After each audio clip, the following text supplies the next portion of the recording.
growing up that made me want to come into this field to help support kids who learn and think differently, and need some understanding along with that.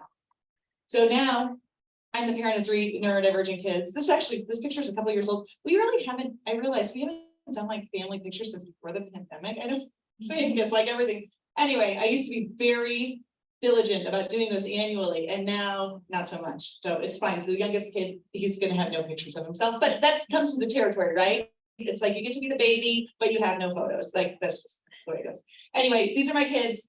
They're all identified as gifted. They all have other little sprinklings of neurodivergence. And so it's interesting. I look back now on my time as a teacher before I had children, and I want to go, why in the world did anybody listen to anything I said? Because I had no real, I mean, it's like I kind of knew, I thought I knew. People would ask me what I thought, but being on the other side of it as a parent, it does definitely give a different viewpoint on what that's like. So all of these things have kind of led me to where I am now. So I am the host of the Neurodiversity podcast. My husband and I launched the podcast in 2018, and it has grown like crazy. I mean, we've got close to almost 1.5 million downloads. We're just on that threshold there. So it's grown quite a bit. And these are 3 books that I've written. So Teaching Twice Exceptional Learners was my first book.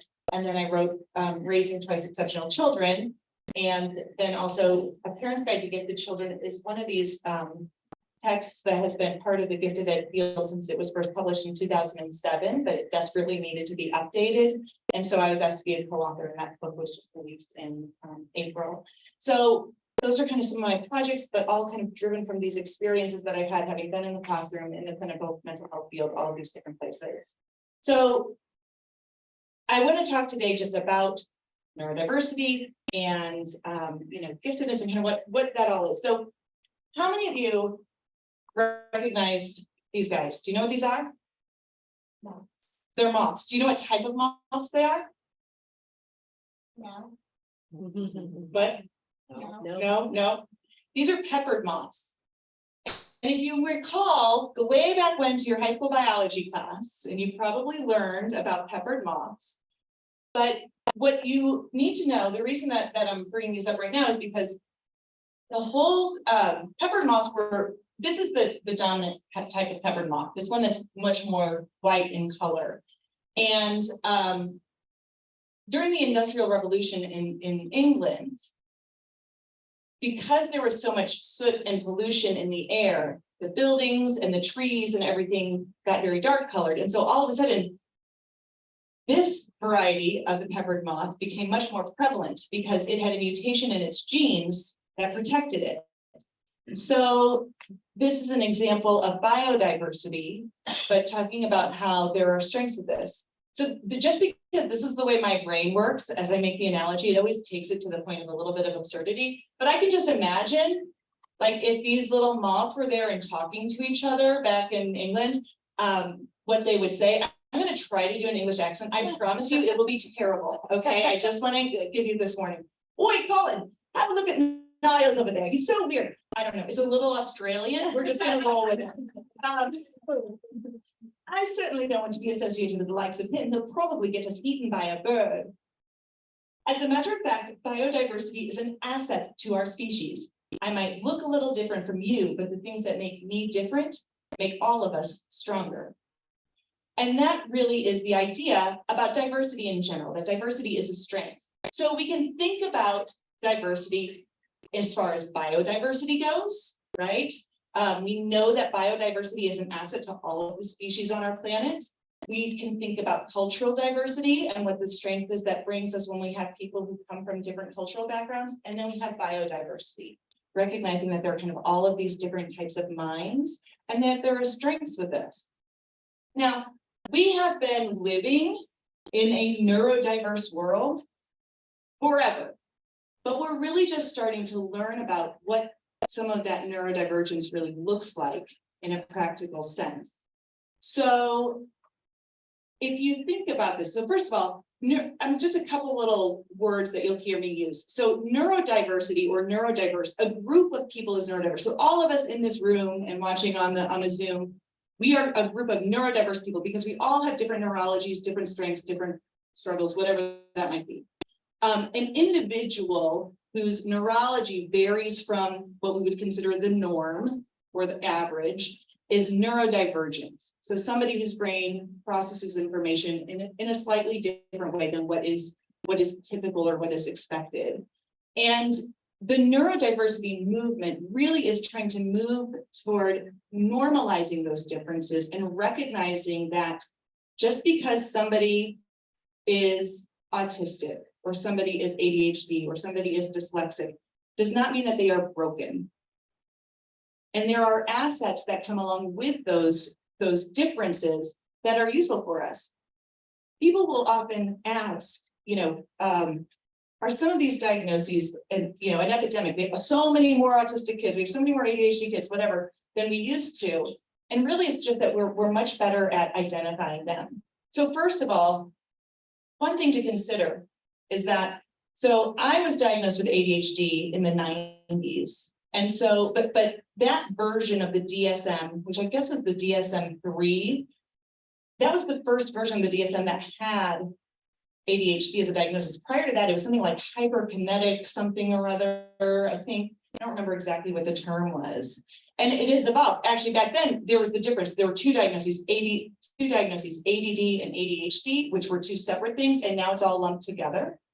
But when we talk about autism specifically, Asperger's, which is no longer a diagnosis that we use, but it was not added to the DSM until the 90s in DSM-4, right?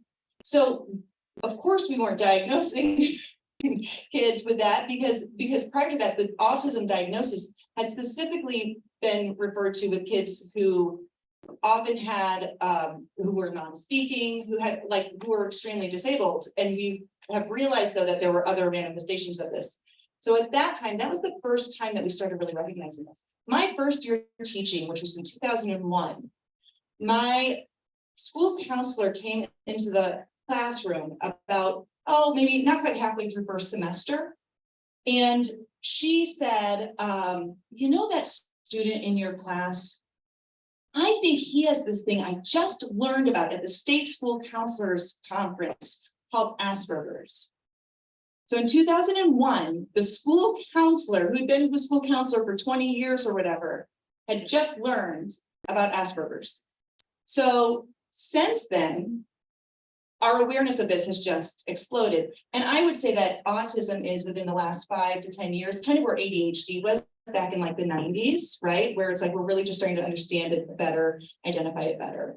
So what does all of this have to do with giftedness, right? I'm not only talking about those, but all of these things come under the umbrella of neurodiversity. And so giftedness is a type of neurodivergence, right? We know that there are brain wiring differences that we can measure in individuals that vary based on the measures of their cognitive ability. There are correlations there with those differences.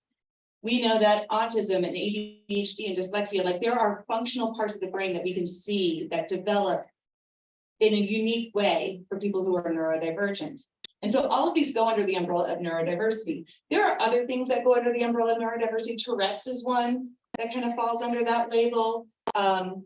OCD, sometimes the way that I really prefer to understand and define neurodiversity is more along the lines of something that is really about how the brain is wired, and something that is most likely part of who somebody is throughout their life. So OCD is kind of interesting because there are some individuals with OCD where it's not episodic, but it can be episodic. And you can treat it and it can get better and then it kind of goes away, right? Like if it's an environmental trigger. So that's kind of straddling that a little bit. There are things like some people would say bipolar is a type of neurodiversity, but it is. But one of the things that we really talk about with neurodiversity is normalizing it. And it's hard to say with bipolar, we can treat it, right? It can go into remission. And I don't know that it influences in the same way how people think and communicate and interact with others in the world, which I feel like is a big component of that neurodiversity. But with all of that being said, we can recognize that there are all of these different types of minds. And we want to embrace those and teach kids that it's okay, whatever type of frame you have. Like you're fine just where the way you are, and everybody has strengths and struggles that come along with that. Additionally, when we talk about all of these diagnoses within the context of giftedness, there are a lot of gifted individuals who are twice exceptional. So just in case anybody's not familiar with that term, twice exceptional refers to somebody who is both gifted and has another label or diagnosis that influences how they learn in the school. So you can have a diagnosis of ADHD and also be gifted. There's actually research that shows that individuals who are identified as autistic are 1.5 times more likely to also be cognitively gifted than their same age peers. So there are a lot of kids in our gifted ed programs who are also autistic, and many of them go undiagnosed more than anything because they can compensate, right? They can build skills, they can mask pretty well, they don't struggle quite enough. But if you dig down deeper, you start to notice some of those things that sometimes we call like, oh, that's just been gifted quirky.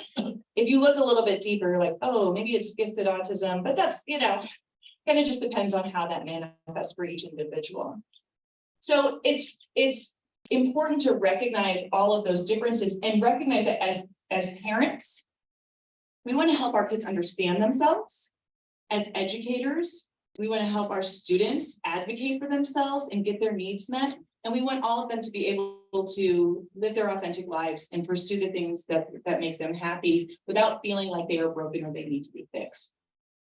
I also like to always talk about this little piece here within the context of neurodiversity. So I mentioned this earlier during the training that we did today. So anything I say, I always like to give this little preface, there's nothing without nuance, okay? So we're going to talk about some generalizations here, but I do that to show points about things, but not to say that there's not other ways that you could conceptualize this. But I find that the social model of disability is really useful when we think about how we're supporting individuals who are neurodivergent. So the social model of disability makes the case that while an individual may have a difference or an impairment, it is not a disability until society fails to make an accommodation, right? So for example, somebody who is impaired with their mobility and they are a wheelchair user, right? It's not a disability until society fails to put up a ramp. They can access whatever they want to access and have all the things that they need. Now, how does this relate to giftedness? Because giftedness is not a disability, but when you think about it, it becomes a disability if we don't make accommodations for kids, if we don't provide them with the challenges that they need and the opportunities that they need to thrive. You end up with kids who are perfectionists and anxious and all of these different things. But if we provide an environment that allows them to thrive, we can mitigate all of that.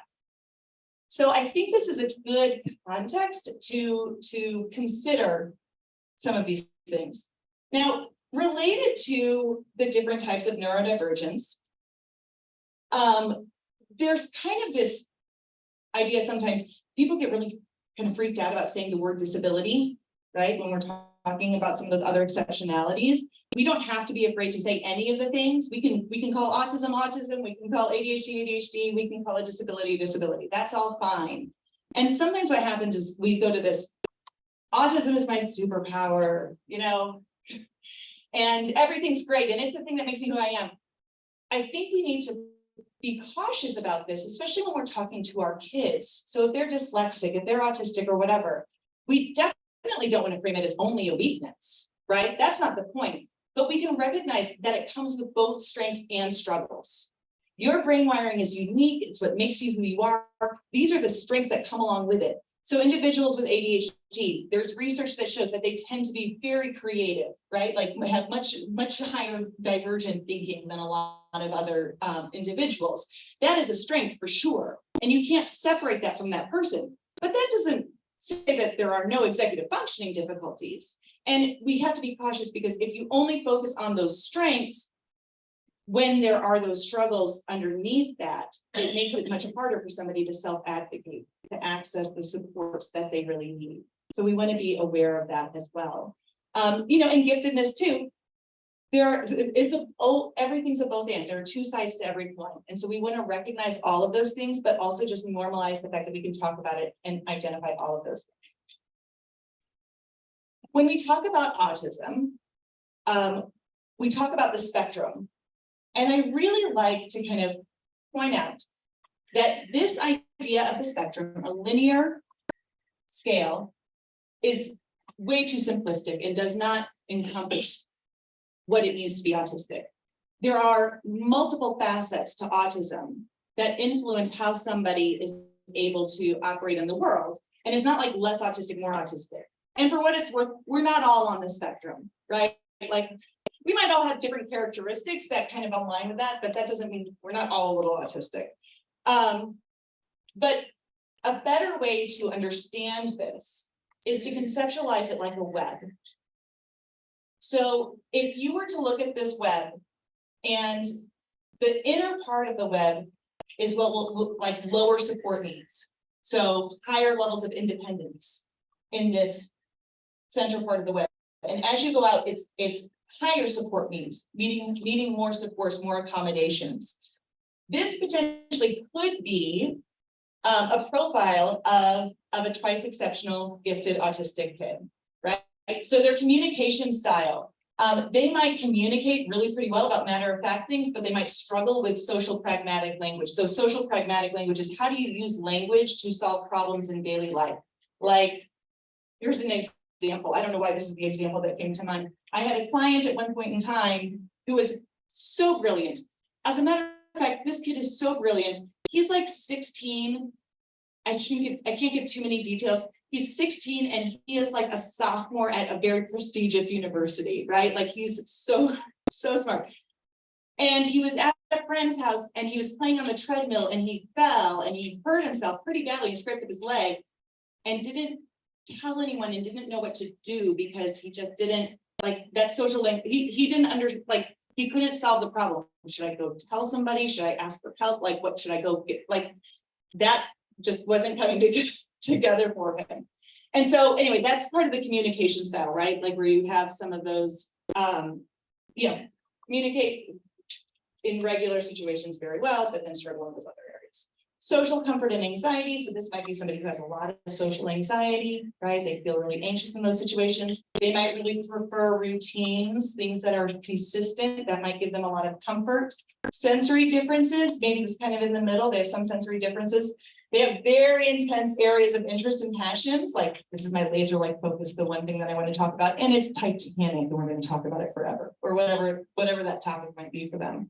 But then they might have very low very low support needs in the area of motor skills. Many autistic individuals struggle a lot with motor skills. They sometimes, part of the reason why there are some non-speaking autistic people is because of the motor piece that goes along with speaking. And it's not that they don't have language, it's that they can't form the language.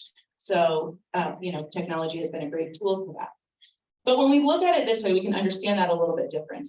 We can also elaborate on this and think about ADHD as a spectrum, right? Where it's all of these different little ins and outs here. So sustaining attention, response inhibition, which is just a fancy way of saying impulse control, attention to detail, shifting focus and transitioning, regulating emotions and hyperactivity, right? You could again have this. And as a matter of fact, the third spectrum that I think we can also talk about is the gifted spectrum, right? What are some of the different ways that somebody can be gifted? Because it is not the same for every kid. We know that all these kids have different abilities. So someone might have very strong, high verbal ability, or very strong visual spatial skills, or fluid reasoning, which is abstract reasoning and problem solving. Their creativity may or may not be super strong. Their working memory might be strong, or their processing speed might be lower. Like it could be all of these different things, but it can vary. And it could be, you might have some peaks and some valleys where you just have this kind of asynchronous development with all of these things. The reason that I share this more than anything is just to make the point that neurodivergence comes in all of these different shapes and sizes and appearances and manifestations. And so we need to be really specific about how we support kids and recognize that just because a child is gifted, just because a child is autistic, just because they're ADHD, whatever it might be, doesn't mean that there's a one-size-fits-all curriculum or accommodation or support that will work for them. And so when you're advocating for your children, you want to make sure that you're really thinking about what their needs are and helping them get those needs met. So I want to talk a little bit just about some of the things that some of our gifted or twice exceptional kids face, a lot of different situations. So one of them specifically is goal vaulting, right? So goal vaulting is a term that has to do with is that funny? Yeah, I thought it was kind of funny too. I get a little captivated by these. I like to watch them over and over and over again. I know some people told me today that the gifts on the presentations are distracting, but my presentation. So yeah. Anyway, so goal vaulting is this thing that kids with high ability do, which basically means that they set a goal, they have a goal, whatever that goal might be, and they work towards that goal. But generally, what you find with kids with high ability is that they tend to do pretty well, pretty easily. It's not a whole lot of things that have to go into it. And so then as soon as they just about reach that goal, they raise the bar. And what this ends up leading to is this feeling of, I'm never accomplishing anything. I'm not, it's these high standards, this idealistic view. I have to be able to do all of these things. And it can sometimes be very, very kind of black and white. It's either pass or fail. And the minute I can't do the thing, I failed. And so I probably should just quit because I haven't done well enough at this. One of the things about gifted kids is that because they learn so quickly, it's like they learn by osmosis. It's like you don't even teach them the thing and then they can do the thing. And it's like, how did you do the thing? And they're like, I don't know, I always have known how to do the thing. Haven't you always known how to do the thing? You know, it's like, no, you learned it along the way, but nobody necessarily taught it to you. Or they taught it to you and you only needed to be told it once and then you had it and you were ready to move on. When we have kids who do this though, we have to be really careful because it can lead to this feeling that it always has to be perfect. You always have to be able to reach that bar and get over that bar.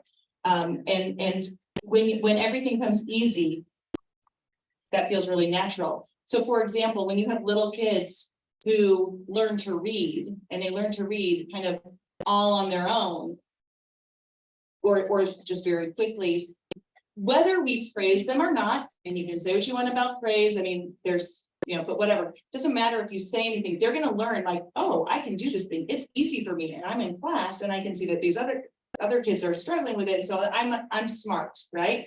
Things are easy for me. I'm smart. Things are easy for me. I'm smart. Things are easy for me. I'm smart. This goes around and around in their head. And so then when they reach something that's difficult, they don't know how to handle that. Because wait a second, this is hard. So what does that mean? Because I'm supposed to be smart. So we want to make sure that kids are feeling challenged so that they're not falling into this trap of this goal vaulting. We want to make sure that they are constantly seeking new challenges, having to work for them, having to persevere, and then working through it. Along with this kind of comes some perfectionism. So that can be another piece that goes into this. So when we talk about perfectionism really can be a fear of failure. And I feel like that is what most of us think about when we think of perfectionism. So feel of failure, other people do this better than me. What if I look dumb? I haven't been taught how to do this before. I better not risk messing it up, right? So fear of failure, I'm just not even going to attempt it. I'm just going to stay as far away as possible. This is like some self-preservation, right? But we really need to help kids persevere through those things. And the only way to do that is for them to fail, which is why we really need gifted ed programs that can provide that challenge for them. The other side of this, though, the flip side of this, that a lot of gifted individuals face is a fear of success, which doesn't always make a whole lot of sense. It's like, what if I love med school, but I hate being a doctor? People will like me more if I'm not the best. Kids learn that message real early. And by middle school, they are trying to kind of mask some of those things. Or as I get better at playing piano, people will expect more of me. if I succeed at this, it's going to be more pressure, so I better not even try. We really want kids to be aware of how they feel about both success and failure. And the more we can talk to them about these things and have conversations, the better we can help them learn to self-advocate. And self-advocacy is really key. So in my book about parenting twice exceptional kids, there's a section of it that is based on like the 5 skills that I feel like are really important for neurodivergent gifted kids to have. And when I was creating that portion of the book, I was sitting there going, okay, what are the things that I'm always working on with my clients? Like, what are the things that frequently come up? And one of the number one things was self-advocacy. It's so important to have a level of self-awareness in order to be able to know what's working, what's not, and feel safe and okay to ask for help. Because these are things that if we don't address them when kids are young, they only get bigger and get harder to overcome as they get older. Another thing is sometimes whether it's whether we're talking about neurodivergence like ADHD or autism or dyslexia or whatever, or even giftedness, this goes along with the self-advocacy piece. We need to make sure that people feel comfortable knowing their identity and talking about it, right? There is such a stigma surrounding any of those labels that I just mentioned, right? People don't want to say, you know, oh, I'm identified as gifted, I'm in the gifted program. How many, I mean, you don't have to answer, but how many of you have ever felt awkward about just even sharing that with other parents? Like, oh, my kid qualified for the gifted program. Like, oh, don't say that in mixed company. You know, it's going to be like, people are going to, they don't know how to always handle that. It's like, again, there's a stigma there, right? We don't want to necessarily label our kids as autistic or ADHD. The reasons that I hear from parents not wanting to label their kids as those things is because, well, it'll be an excuse, or I don't like labels. And my thought about that is information is power. Additionally, let's say you know your child is autistic. Like maybe a doctor is given an assessment, but like you don't really want to talk to or maybe even like a therapist or somebody has suggested it, but you decide not to move forward with that identification process because you kind of are fearful of that label and what that might mean for your child. If you don't pursue that and you don't have those open conversations about it, later on down the line, that's not going to go away. And so then your child's in this situation where they are older, and then all of a sudden they're learning about this stuff. And first of all, there's been a lot of lost time as far as being proactive and supporting them, but also a lot of lost time where if we don't give them appropriate labels, they're going to label themselves something. I'm lazy, I'm unmotivated, I'm a bad kid, right? You know, and I think it's with the gifted label, it's a little bit tricky too, because in general, I think we don't have as much difficulty telling kids that name, but I don't know that we always do a really good job about talking about what it means, right? It's like you have strengths, your brain processes information differently. Sometimes you learn things with fewer repetitions, but you know, other people can do other things that, you know, it's not better than or less than, it's just different from, and that's okay. And kind of removing some of that value. But the more we can talk about it in general, that just destigmatizes all of it. And so we really want kids to feel like they know themselves and that they can talk to us and come to us when they have difficulties with things. If we are also not careful, sometimes what happens is we end up overcompensating a little bit and giving kids too much support, which then can lead to learned helplessness. So this is a little video, and I'm going to give you some context for it before I show it. I'm sorry for those of you who are watching because I think it's a PDF that they're sharing, so you'll just have to imagine it, okay?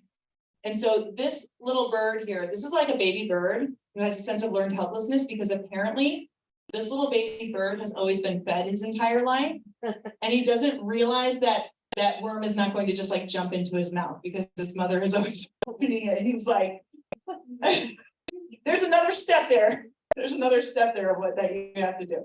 Anyway, anyway, I just think that's funny. As a good analogy, just for helping kids recognize, like, it's okay to struggle, and sometimes we're going to let you fail, because that's really important. Productive struggle, right? We want kids to have productive struggle. That's what helps them learn how to learn. Yes. I was trying to get it to play again. It wasn't doing it here. Let me see if I can get it again, because it is very cute, isn't it?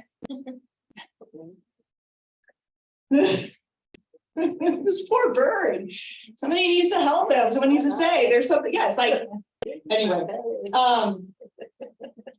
It's a great analogy for learned helplessness, though, isn't it? It's like, no, everyone has always fed me this. So learned helplessness is one of those tricky things. But I feel like, especially with twice exceptional kids and also gifted kids, we need to be really careful not to take that struggle away. We want to make sure that they have that. So I told you I was going to leave a lot of time for Q&A. And so I kind of just wanted to touch on twice exceptionality and what those different types of neurodivergences can look like. And then just some of the common things that we see with our gifted or twice exceptional kids. But other than that, I kind of really wanted to give a lot of time to just answer your questions, because I feel like sometimes that's like where there's the most learning. So whether if you're in the room and you have a question, or I think if you're online, if you have a question, you can type one in. But yeah, we've got lots of time to do this, because we can talk about whatever's on your mind. Like Karen was saying, to be cautious about private information about students.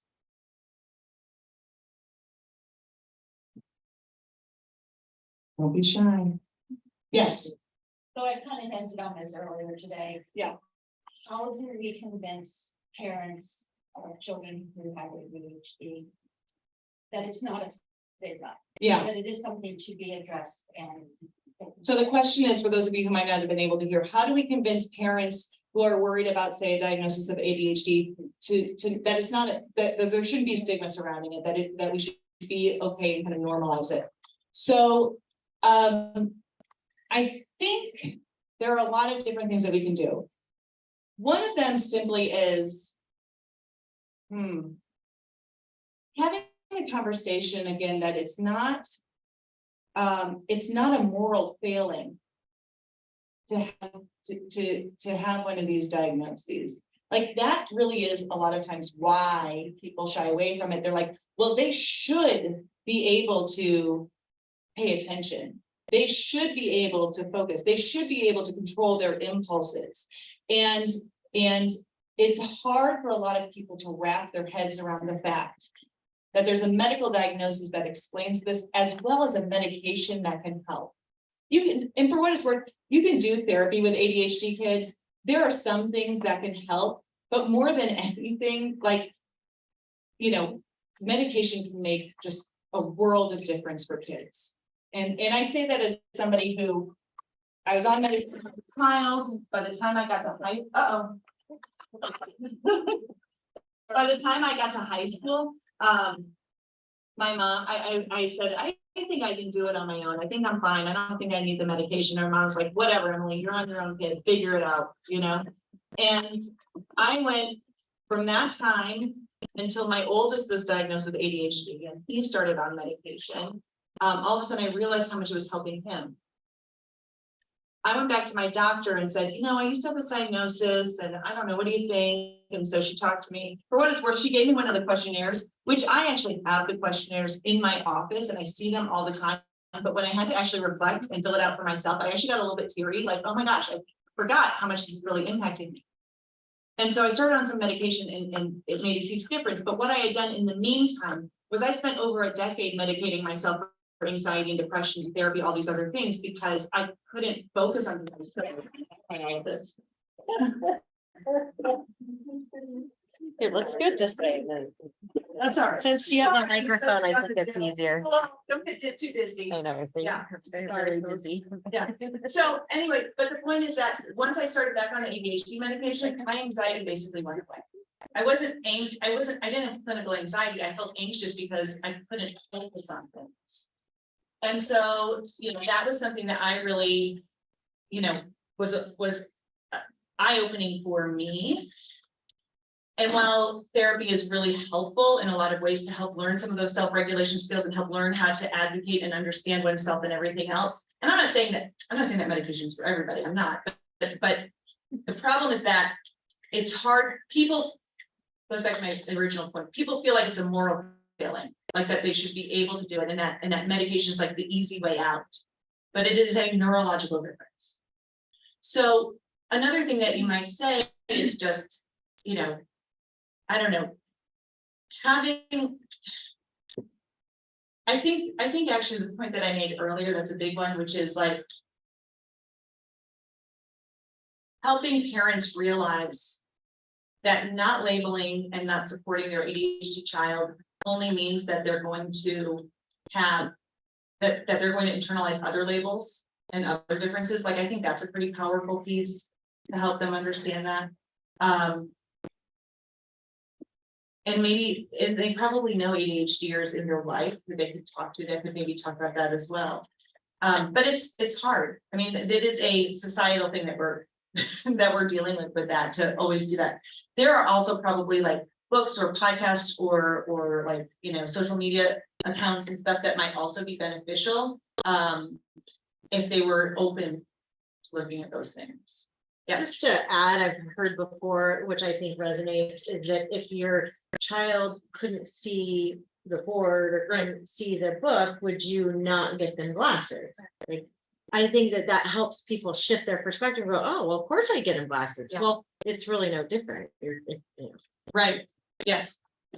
I think, and my son's teacher, one thing I think that she did that helped me understand the importance of actually formalizing it was this idea of letting me know like what like accommodations that she had been doing just because she was a good teacher and she was willing to let him do those things. But she said, you just kind of never know what teacher your kid's gonna get. And if we formalize this, Yes. then it's there in writing that these things that he helped him in the classroom, like it will be expected that you get those, and it won't just be dependent on who happens to be teaching him at the time. And I feel like that was something that really helped me understand the importance of actually going and getting the diagnosis. And because she was helping to mediate it with what she was doing, but she said this is important because of this. And so as a parent, that was something that helped me when she explained it that way. No, I think you're right. And I think that is true. I think a lot of elementary educators especially are excellent at just making accommodations on the fly for kids, just whatever it is that they happen to need. And I think we just have the flexibility when we're in the elementary classroom to do those things.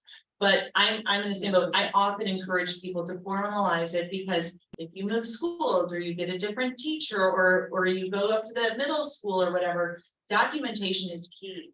And here's the other thing.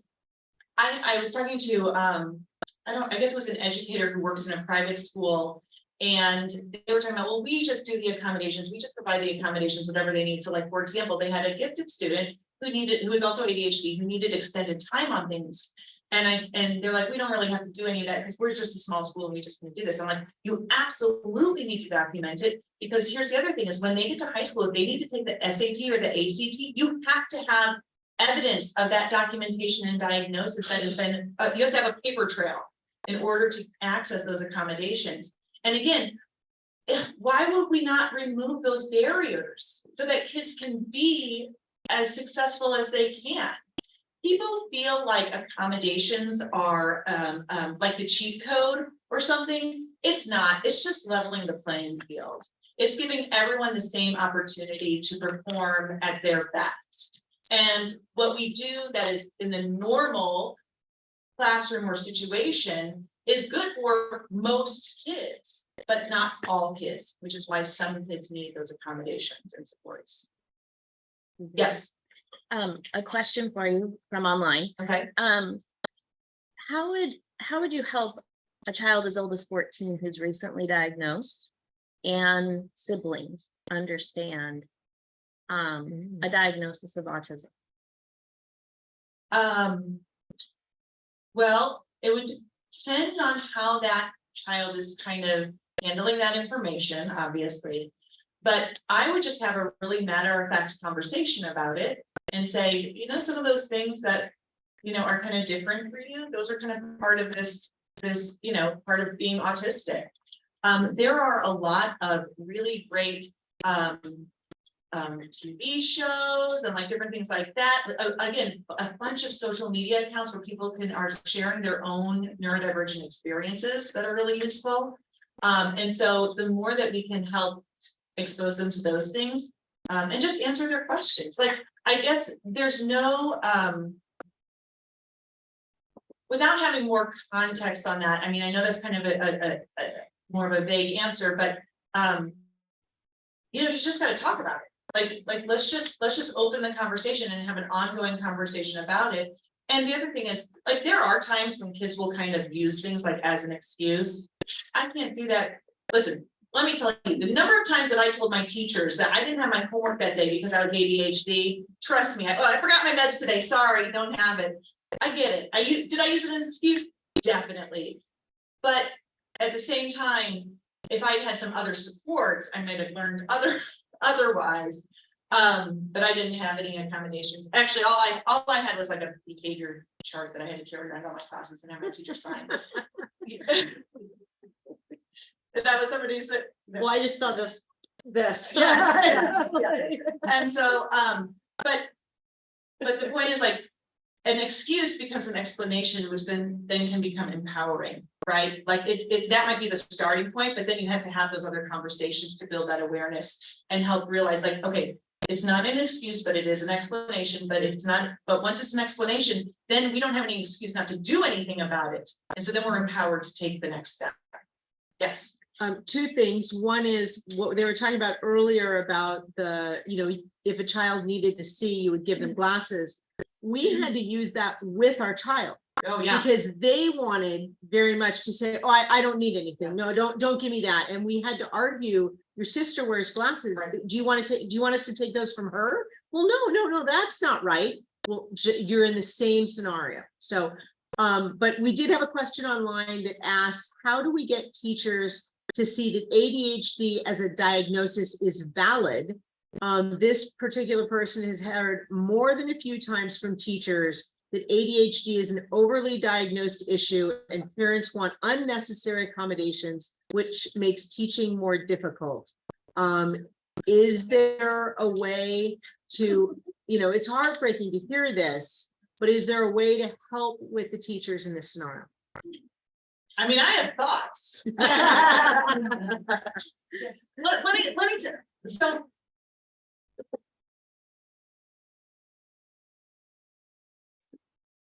how about this? This is how I would get those teachers on board. What difference does it make? What difference does it make if a child has or does not have a diagnosis? If they need some supports and some accommodations, why wouldn't we give it to them, no matter what their diagnosis is? Because there are a lot of kids out there who are undiagnosed, especially when we're talking about twice exceptional kids. Twice exceptional kids, because they're gifted, they often compensate and they are diagnosed much later than their same age peers because they can get by without those same supports.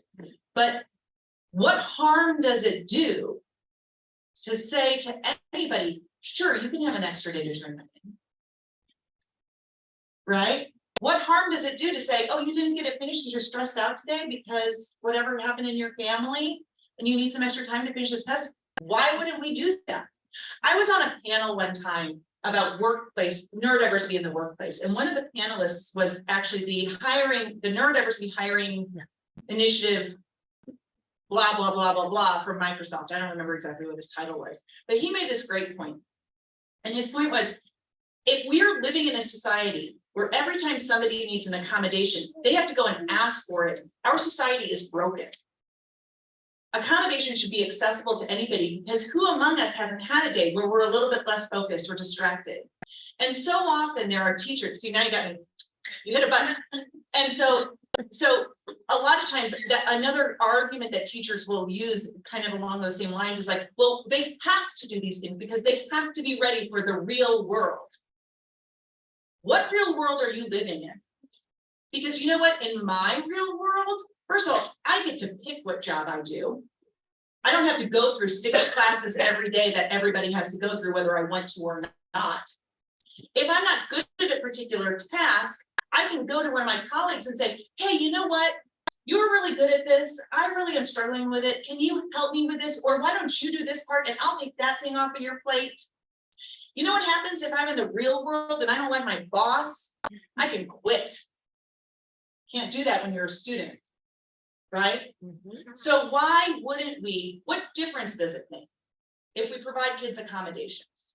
We need to meet kids where they are, no matter what their diagnosis is. And for what it's worth, in our mission at the podcast to create a neurodiversity affirming world, we recognize that in a utopian society, we wouldn't need labels because it would just be available for whoever needs it. But we're not there yet. So the labels are a shorthand. They're a way of like describing, like, you know, oh, this kid's ADHD. So that gives you a framework, right? Okay, I have some ideas of what that kid might need. It looks different in every kid, but we can use that as a starting point. But we're not there yet.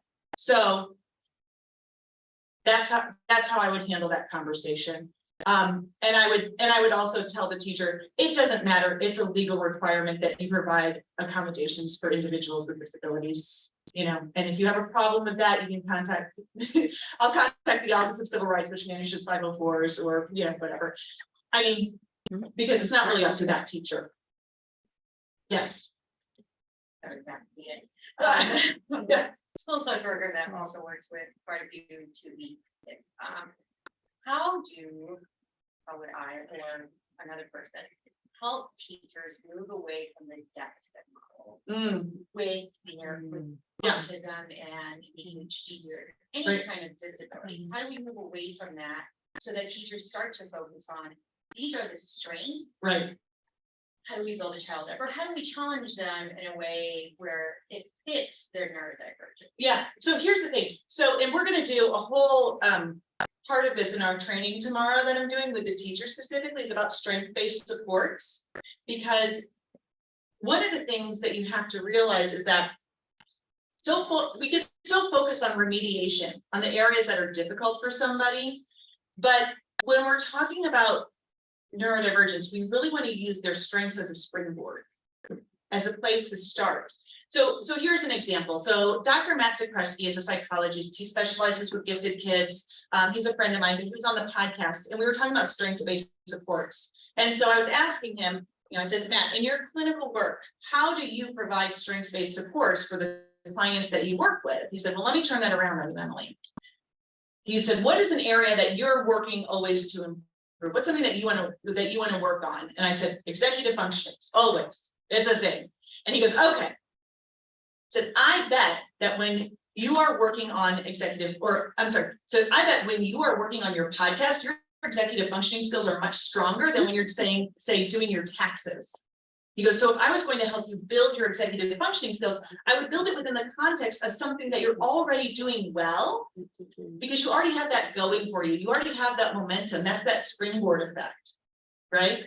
So that's part of it. So we have to recognize that we can use that and we can get a lot more progress when we start with the strengths. But the other flip side of it is we need teachers to be aware of what the strengths are. Right? So so monotropism is the term that's used for that laser-like focus that a lot of autistic individuals have, where it's like, I'm into Pokemon and it's my favorite thing and it's the thing I want to talk to you about all of the time, every day. All of the time, every day. All of it. You know these people. Yes, some of you. Okay. Anyway, that is seen as a weakness. That is seen as something that's bad. No. What we know about autistic brains is that it is very difficult for them to regulate their attention or motivation on something that is outside of that range of interest. So why do we keep trying to force them to come over to us? Why don't we meet them where they are? So that we can then help them build those skills. Because there are a lot of skills that you can do. You know, how many, especially for twice exceptional kids, because they're so bright, you can put them in a social skills group and help them learn all of these things. And they can tell you exactly how it's supposed to go and what they're supposed to do. And then they get into an actual situation and it's like, it doesn't generalize. You know where it generalizes? When they're doing it within their area of interest. When they can find that group Pokemon kids, regardless of what the age differences are, right? They can have the opportunity to actually put those skills into place. And for what it's worth, most of the time, they actually know how to do those things in those contexts. They do a much better job with it because they're engaged with the content. But it's like if you put them in these situations where they don't care about the things, it's very difficult to initiate that. So we need training about what the strengths are. We need just more knowledge about what it looks like, because I think a lot of people don't even really know what autism and ADHD look like in their students. I mean, they think that they know, but I think our awareness of it has shifted so much in the last 5 to 10 years. It's just, there's a lot of work that needs to be done. Yes. So online, a parent is asking any advice to handle siblings understanding. This is a parent of 7-year-old twins. It sounds like one is gifted ASD and very likely ADHD. The other is probably going to be diagnosed with anxiety and anxiousness and is struggling because of the giftedness in the other one and feeling less than. So how do you handle that balance? Yeah, that's hard for what it's worth. And I mean, this is not always the case, but in general, I'm assuming these are biological siblings, you know. I mean, maybe that could be wrong, but There's twins. twins, So, yeah. So siblings in general, fraternal twins. yeah, fraternal twins. The siblings in general tend to have IQs within about 10 points. Like that tends to be the range. So they can't be that far off, but maybe they didn't. Well, two different things that might be happening. One is that they might not have qualified for the gifted ed program. So then that's kind of this very glaring difference. The other thing is if the other child is autistic, their cognitive style and how they talk and speak and interact with things might seem very intellectualized. Like that could be part of what's maybe influencing that perception. You know, I guess maybe one of the things I would do is make sure that both kids have their areas where they know that they excel, the things that are their strengths, where they feel really confident. I think also just helping, I don't know, sibling stuff is hard. It's really hard. As a matter of fact, if anyone has any advice about sibling stuff, I would really appreciate it because my kids are like at each other all the time. But yes, was there another follow-up? There's a different question. Oh, a different question. Okay. But anyway, so, but just that communication. And I think also, helping them really identify what is your identity as a person, right? And what does that mean aside from this other person, and not comparing, which is really hard for siblings in general. I don't know, that doesn't really answer the question necessarily, but that's just that's sibling stuff is hard when it's that comparison piece. It's just, you know, and eventually I think it gets better as they get older with some maturity and they can kind of have more of those individualized identities and interests in areas that they excel. But it takes some time to get there. So we have a teacher and a parent. In your opinion, is it possible that with a student who is diagnosed with impulsive ADHD, generalized anxiety disorder, and is possibly on the spectrum, based on the opinion of a professional, could they struggle to demonstrate their giftedness in the traditional group testing format? Yes. We've seen it. That's all I have to say about that. School testing? So here's an example. So my little one is 8 and he started kindergarten the year of the pandemic, right? So things were like very bizarre and weird and all of the things. And they use the CODAT as their screener, which is a group administered test. And the first year at the end of kindergarten, he was tested and he scored like at the 55th percentile. I'm like, that seems weird considering what the siblings were and just what I knew about him, but I'm like, whatever. So at the end of first grade, we knew that he was going to be diagnosed with ADHD. We hadn't formalized it yet, again, because we just hadn't gotten to that point. And so they did the test again, and his score jumped to like the 70-something percentile. And I asked him how he did that day when he got home. He goes, it was really hot in that room. I'm like, what do you mean? He goes, well, we had to run. I'm like, what are you talking about? And the person who was administering the test had them like get their wiggles out. But I'm like, I don't think that's part of the testing protocol, but Okay, anyway, nonetheless, he didn't qualify on that one.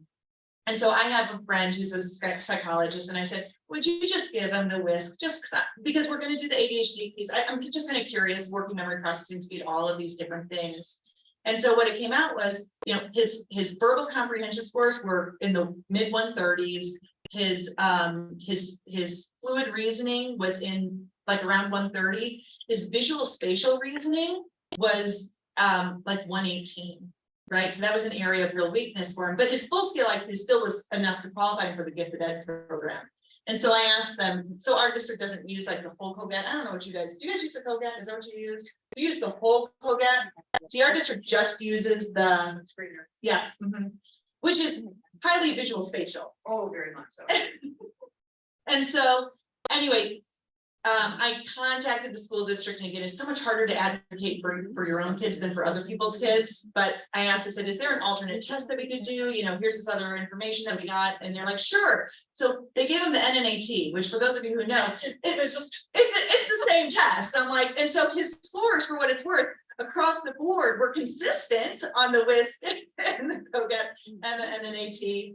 And then finally, this past year, I had them test him again, and you know, we did some enrichment surrounding some activities like that, and he qualified. But it's silly that like that's a barrier there. But the point is that really what my point was that a big influence in whether or not he got the qualifying score also was just doing it in that group administered setting, because we knew he was ADHD. And yeah, kids need accommodations even just for that. Can I piggyback that? So the Naglieri. Yeah. Can you talk about how that might match or not match a gifted? Like a student with ADHD or some language processing issues, like, is that? Because the Naglieri, Well, from what, yeah. can you just, I can't speak to it as well, but it's more of a. Yeah, it's nonverbal. Right. I mean, I would say it's highly visual spatial, right? And so, and then there's kind of some fluid reasoning in there, and they'll say that it's, they'll say that it doesn't screen again, like, I don't know. What do you think, Sarah? There's no language in it, which is beneficial. COGAT, one of the things that we struggle with COGAT is language based. Right. Base facts, language based. Right, And whether I do it in Spanish or in Chinese or whatever, it's still language based. right. And so for our children who are perhaps don't come from language rich homes, For processing, sometimes I think just language processing, expressive, and receptive. we'll try the NNAT to see if we can get a score that way. The NNAT looks much more at that visual spatial. Can they see those patterns? Do they see those relationships? And we get kids who did not do well on the COGAT at all, who do very well. Sorry. Oh, here, I think they want you to use the microphone. It's really. She's trying not to have to walk. Yeah, yes. Keep going. So we have kids who do not do well on the COGAT, who do very well on the NNAT. And which is one reason why we use more than one test. We're also using the, This is the next this is question. the next question. The- Okay, the I figured question- that was coming. It says, does Emily, but we're gonna toss it your way. Think there will be other ways to test kids in the future. Seems like the way we qualify kids needs to be catch up with neurodiversity. So the other test that we are currently using is also one that Jack Naglieri participated in designing, the Naglieri General Ability Test. And one of the reasons that we use it is it looks at general ability without putting language in it. So it looks from a very conceptual standpoint, and we're finding that particularly our title kids, particularly our kids that did not come from language rich backgrounds, we're finding those kids. We're also finding kids who in the past, teachers would say, I saw the spark, but they didn't qualify. And then bing, bang, boom, wow. Where'd they get that score? All right. The advantage of using multiple assessments like that is that each one looks through a different lens for that giftedness. And that's what we're trying to do, is look through those lenses to see if we can find that learner. Now, all of these are still group tests. You're in a public school. We cannot afford to provide a whisk for every child. It's just not, it's not possible. So I do share with parents, if we are not identifying, and we have tested your child 3 times. Continuing to test your child and over and over and over again isn't going to identify that. You are going to have to go for outside testing if that's something that you really, really believe that your child needs. And I wish that I could offer a whisk for every kid. But I'm struggling to offer the 3 tests that we have. Are So- you able to give accommodations, like if there is a kid who, who has accommodations? We have certain accommodations that we can do, that we can allow. The one that we really have to struggle with is, all of these tests are timed. Yeah. And the problem comes in is their norming is based on their time. And so I can't offer, now I will tell you, our testers are amazing. And they do everything they can to give that child that extra couple of seconds, that extra couple of minutes to get done, because they know that, okay, so they work with kids in terms of where they place kids within the testing. So when they have one that they know the teacher said, it's got ADHD, all right, so the testers place them right smack in front of them, so that there are no children looking around them, so that the only person they see is the tester standing in front of them. They do everything they can, but we are bound by the constraints of the test, otherwise the norms are not valid for us. And so we do run into that issue. If there was a kid who needed it individually, like if they had. We will do, when we If- can, yeah. when we can, we will do individual testing. Yeah. If we can.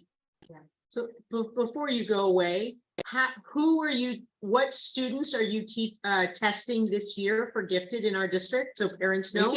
We test any child that a parent recommends for testing. So in the fall, we will be testing 4th, 5th, and 6th graders, and any 7th and 8th grader that parents recommend. The testing window is for registration is open right now on the gifted website. If you want your child tested, you go ahead and get them tested. We will test every 2nd grader in our universal testing. We want to make sure that we catch every single one that we can. And then in the spring, we will test kindergarten up through 8th grade again by parent nomination, if parents would like their child tested. We also test preschoolers. And we test incoming kindergartners. So we do a lot of testing in our district. The Arizona state requires that we test 3 times a year. We have to offer testing. We probably in this district test more children than many other districts do, because we do offer testing always by nomination. So if a parent is interested, it's on the website, please feel free to register. I was just going to share something. One of the biggest challenges with gifted students is that if you are having these other 2E elements, sometimes you have to go back and retest the gifted. So, that becomes a challenge, because if they are all of a sudden being diagnosed with ADHD and can't sit through the test. Yeah. And then when you address that perhaps with, whether it's medicine or other things, then you go back and take the test, and then all of a sudden there's a different result. So I'll tell you a story about that. So my daughter, who's going into 8th grade, she passed the COGAT at the end of kindergarten, and did not pass. Our district was using the WASI 2 at the time, which is like an abbreviated version of the WISC, and that might mean something to some of you and others don't. But the point is that when her scores came back, they were like all over the place. For those of you that it means something to, her scale scores were like 15, 13, 7, and 5. And I'm like, it's on a scale of 1 through 20. Okay. So it's like, that doesn't make sense to me. So again, knowing that, and I always say, my daughter has some of the most significant ADHD of almost any kid that I've seen. Like, it is really intense, and she also has OCD. So I had my friend who I mentioned earlier give the WISC, and at that time it was like, she goes, oh my gosh, she can hardly sit still through the test. It was like all she knew is that there were snacks in the other room, and when she got to have a break, she was going to get those snacks, and they would say, can you answer some more about this? Can you do whatever? And it was like, whatever. So still her full scale score came out at like 118, right? Which is not bad. A year later, after a year of therapy and trying some different medications and some different things, I had the same person test her in the same room with the same test, and her score jumped to the mid 130s. On the figure, if you know the WISC, on the figure weights test, she got a 19 scale score, which is the highest scale score that you can get, right? And it was like, I mean, she's now, of course, she's in 8th grade, she thinks she's bad at math. I'm like, that's not how that works, but okay. Anyway, but the point is that can make a huge difference. People will say, well, everybody's score is gonna improve if they're on, attention medication. I'm like, it doesn't improve your vocabulary, like, that's not how that works. The only thing the only thing we saw a difference on, for what it's worth, like, working memory and processing speed might be the two that you would notice it. She had a slight improvement in both of those areas, but only a couple of points. Those actually were pretty much the same. It was all the other areas that were impacted the most, making sure to focus. So, yes, agreed. So the point is, if you get a diagnosis and you have either accommodations or medication, definitely circle back and have your kid tested again. Other thoughts or questions? Discussion. With lots of wait time here. Hold on. Especially when people are typing in. Yes, go ahead. If a student starting middle school has never been tested, K4 was out of state, and then parent being unaware, and he has been on a 504, can he get tested, and does the testing include those accommodations? He has specifically requested to get tested. Looking at me. I mean, I know what I would answer, but. So for a middle school student, my question would be, where is he looking to go? Is he looking for a specific program that requires gifted testing? Our honors classes in middle school and in high school do not require gifted identification for participation. So it's, I mean, if it's important to him and he really feels like he needs to know for his self and his identity, yes, I mean, he needs to contact the counselor at his school. Parents can go online, register him. We do test 7th and 8th graders, so yeah. But I would also, I'm just curious, and they're going to want to ask, what is he looking for? What does he want that to allow him to accomplish? Because it isn't needed to be able to take the advanced classes that he might be interested in. And so I don't want him to feel like, well, if I don't get the score, then I can't have any of these advanced classes, because that's not true. We don't block kids out of those classes based on gifted testing. Which is one of the things I love about your district, is that you provide those opportunities to kids without necessarily requiring that they do that. Yeah. Other questions?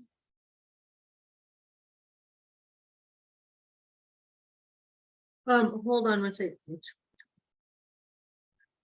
A